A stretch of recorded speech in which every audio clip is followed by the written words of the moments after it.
नमस्कार, मैं रोशन हूँ। और आज एक सुप्रीम कोर्ट ने बहुत बड़ा डिसीजन दिया है। जो बुलडोज़र न्याय है उस पर रोक लगा दी है।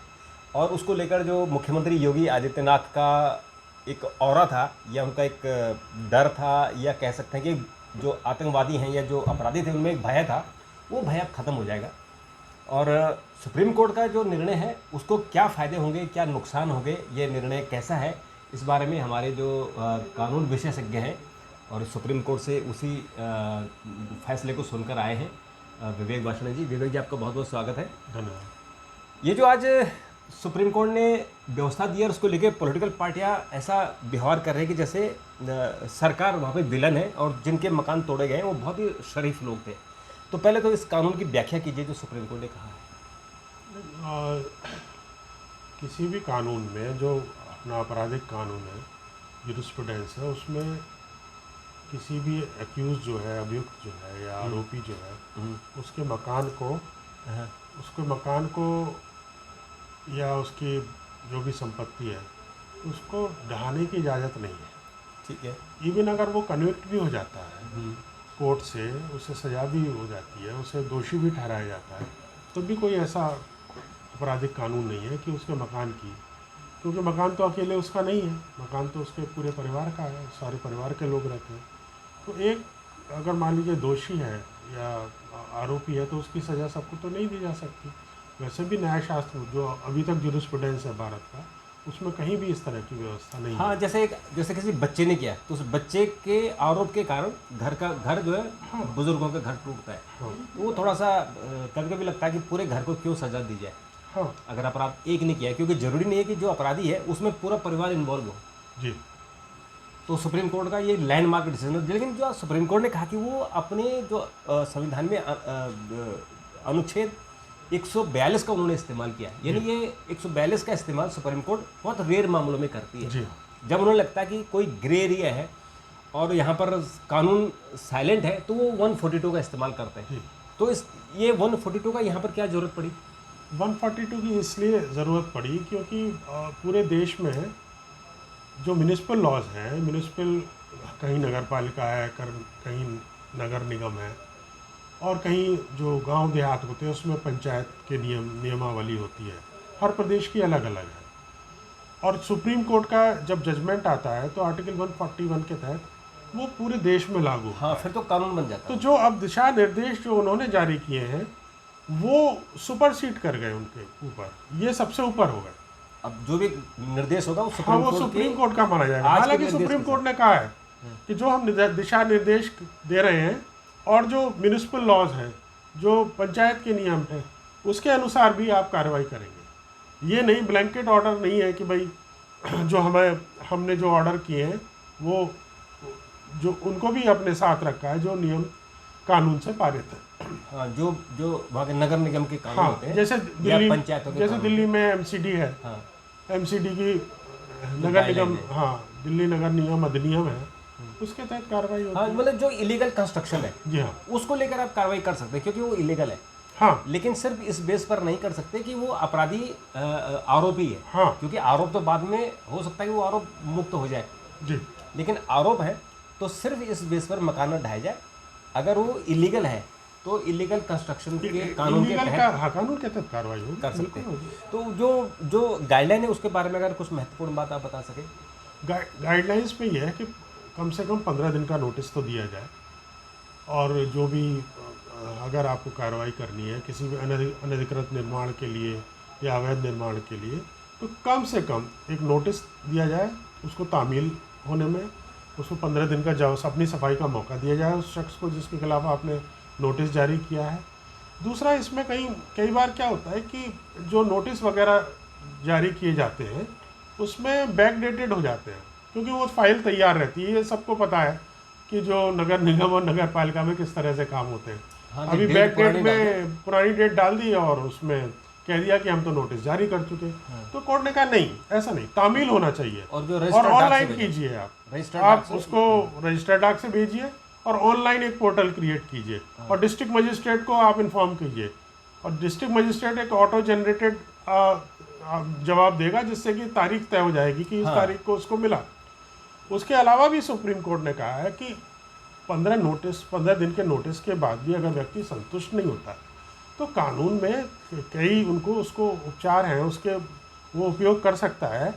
और म्यूनिसिपल लॉज में ही अपील की परमिशन दी गई है उसको। हर शहर में में नगर निगम की एक डेजिग्नेटेड कोर्ट भी होती है। दिल्ली में 30,000 कोर्ट है, वहाँ पर जाके बहुत से नगर निगम के जितने केसेस आते हैं वहाँ लोग जाते हैं और जब फाइनल डिसीजन हो जाता है उसके बाद तो उसको कार्रवाई की जाती है।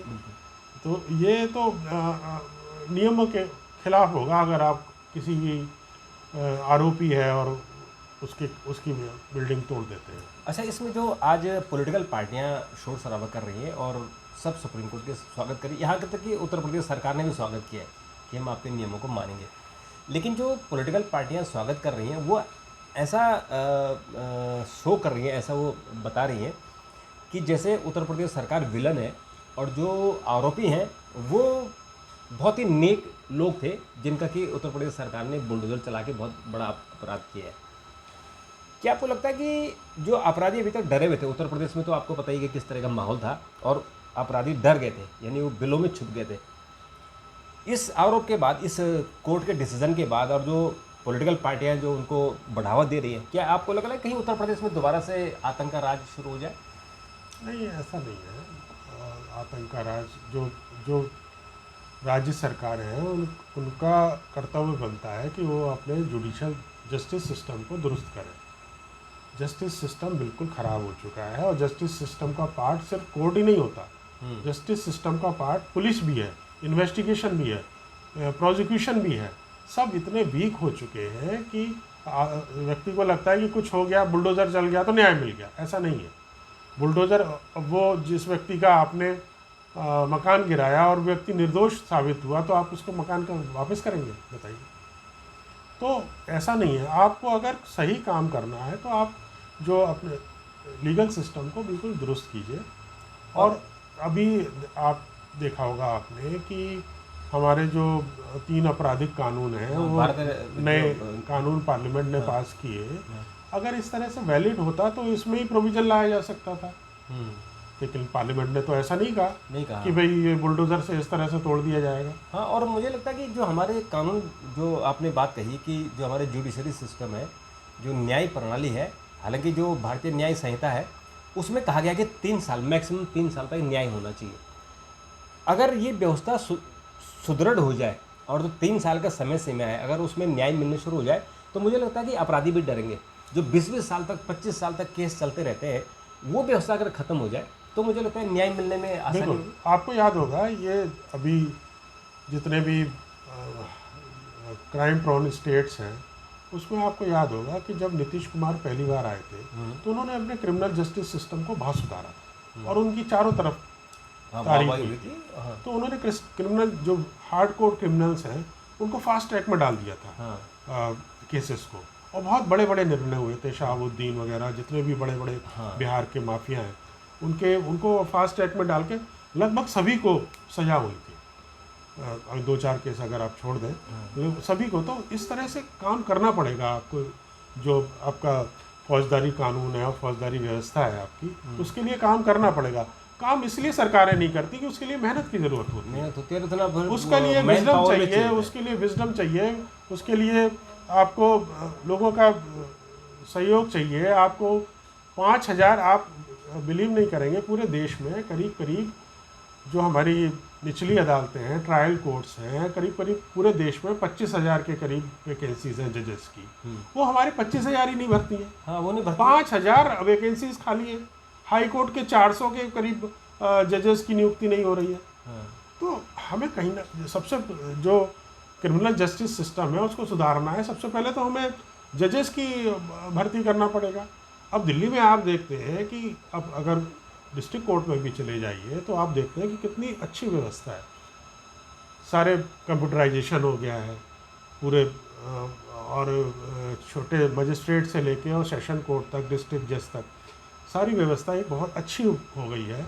लेकिन उसको फास्ट ट्रैक में डालना है पूरी। अभी भी वहाँ दिल्ली में भी अभी काफ़ी रिक्तियाँ हैं और दिल्ली हाई कोर्ट में भी काफ़ी रिक्तियाँ हैं, लेकिन अभी उसको भरना है। सबसे पहले शर्त तो यही होती है जल्द सिस्टम की जल्द न्याय मिले कि भाई जजेस पूरे हों।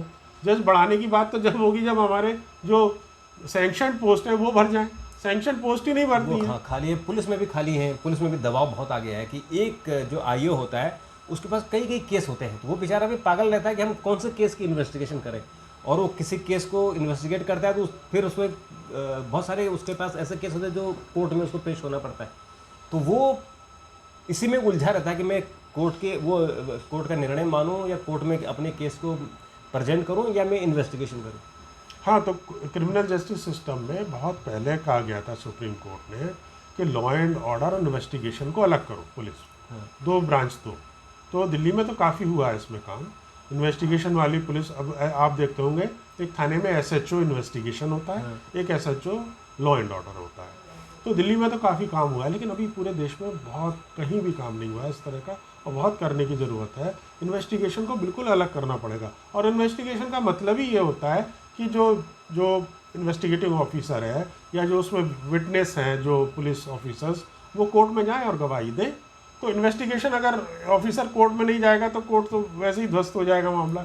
हर डेट में उसको इन्वेस्टिगेशन ऑफिसर को जाना पड़ता है, और जो प्रोसिक्यूटिंग ऑफिसर होता है, सरकारी वकील जो होता है, उसके साथ तारतम्य बनाना होता है कि भाई हर केस में जाए और उसको उस तक ले जाए जहाँ की जो अक्यूज आपने बनाए हैं उनको सजा हो। अगर उस सिस्टम हो गया तो वो बहुत कारगर होगा और वो दीर्घकालिक होगा। अभी हम क्या है, बहुत जल्दी जल्दी छोटे अपने शॉर्ट टर्म मेजर्स अपनाते हैं और उसमें मार खा जाते हैं। तो ये जो बुलडोज़र का न्याय था, ये तो एक तालिबानी सोच है। इस तरह की सोच नहीं होनी चाहिए। हमारी डेमोक्रेसी में कोई स्थान नहीं है इसका। हाँ, डेमोक्रेसी में नहीं होता, और फिर इसलिए डेमोक्रेटिक सिस्टम होता है कि हमने इन्वेस्टिगेशन बना रखी है, उसके बाद कोर्ट है, फिर कोर्ट न्याय देगा। अगर आपको लगता है कि गलत न्याय हुआ है तो आप हाई कोर्ट जा सकते हैं, सुप्रीम कोर्ट जा सकते हैं, एक व्यवस्था है। तो इस व्यवस्था का पालन हमें करना पड़ेगा क्योंकि हमने लोकतंत्र को अपनाया हुआ है। और आज जो सुप्रीम कोर्ट का निर्णय आया है ये मुझे लगता है कि दूरगामी होगा। और ऐसा जो लग रहा है कि जो अन्याय, अगर हम न्याय दिलाने में कहीं अन्याय न करें, उसमें भी लगाम लगेगी। विवेक जी, आपने हमसे बात की, आपका बहुत बहुत धन्यवाद। नमस्कार। धन्यवाद।